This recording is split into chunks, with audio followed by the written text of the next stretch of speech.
Salut à tous, c'est Marie, j'espère que vous allez bien. On se retrouve cette semaine pour une nouvelle recette protéinée et de saison. Il s'agit d'une recette de muffins protéinés à la patate douce, riche en vitamines et très facile à faire. C'est une recette que j'avais déjà proposée sur mon ancien blog de cuisine, en cuisine avec Marie, et que j'ai un petit peu modifiée pour des meilleurs macros et vraiment se faire plaisir. Voilà, on se retrouve tout de suite en cuisine, c'est parti. Alors c'est très simple, on commence avec 110 g de flocons de ce que vous voulez. Ici c'est du petit épeautre, mais vous pouvez très bien mettre de l'avoine ou du sarrasin ou encore du millet. Je rajoute un petit peu de poudre à lever. Je remue. Une scoop de pea protéines, donc protéines de pois nature.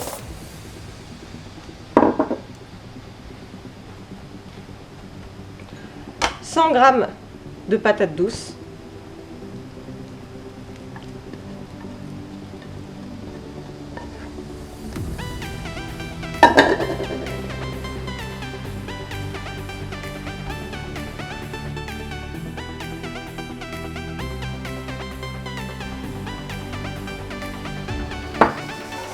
« 200 g de compote de pommes sans sucre ajouté,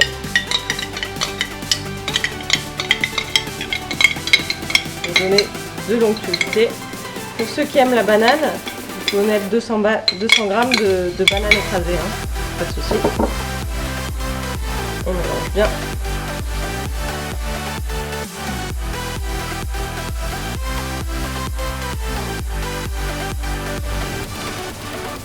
À ce moment-là, on peut rajouter des épices, donc ici de l'allspice. Mais ce que j'ai fait dans la recette précédente, c'est j'ai rajouté juste de la cannelle. Là, c'est un mélange avec plusieurs épices, dont de la cannelle en fait. On mélange.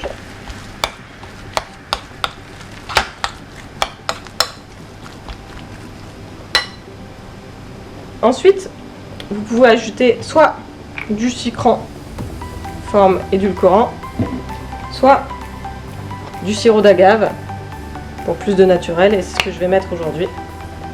Donc vraiment là c'est à l'œil, hein. Il faut goûter. Moi je goûte toujours mes recettes. Je vous conseille de faire la même chose.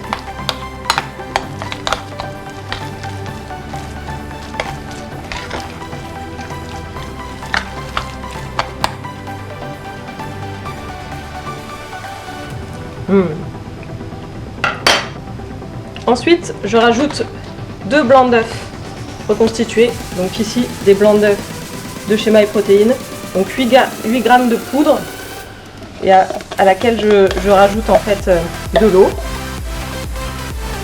Hop, on met un peu à côté.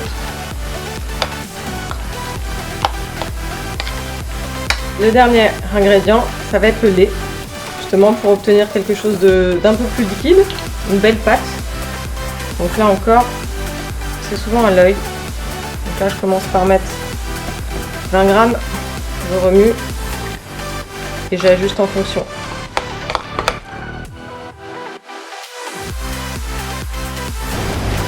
Une fois la préparation faite, vous n'avez plus qu'à verser dans des petits moules, ici en silicone. Pas besoin de rajouter de matière grasse. Pour plus de plaisir, vous pouvez rajouter quelques cerneaux de noix sur le dessus.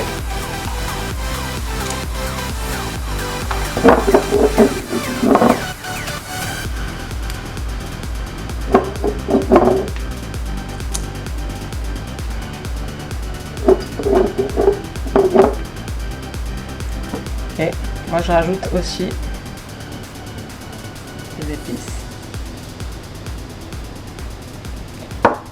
Et il n'y a plus qu'à enfourner 15 à 20 minutes à 175 degrés. Et voilà, ça vient de sortir du four et je peux juste vous dire une chose, ça sent super bon. Et pour les avoir déjà goûtés, je peux vous dire que c'est vraiment un super encas, riche en glucides et en bons glucides, en vitamine D. Je vous mettrai les macros évidemment dans la description. Pour plus d'apport en protéines, n'hésitez pas à doubler voire tripler les doses. et ça reste quand même super bon. J'ai essayé plusieurs recettes. Ajustez aussi les quantités de lait et faites vraiment après au feeling pour toujours avoir une pâte assez onctueuse. Voilà, je vous montre ce que ça donne. Voilà, et c'est juste un délice. Je vous invite vraiment à essayer la recette. N'hésitez pas à me mettre un petit commentaire et un petit like si vous avez aimé cette vidéo et la recette. Et si ce n'est pas encore fait, abonnez-vous à ma chaîne. Merci, ça ferait vraiment plaisir et ça me donnera envie de continuer à faire des recettes et des vidéos comme celle-ci. Voilà, je vous dis à très vite, passez une excellente journée et à bientôt.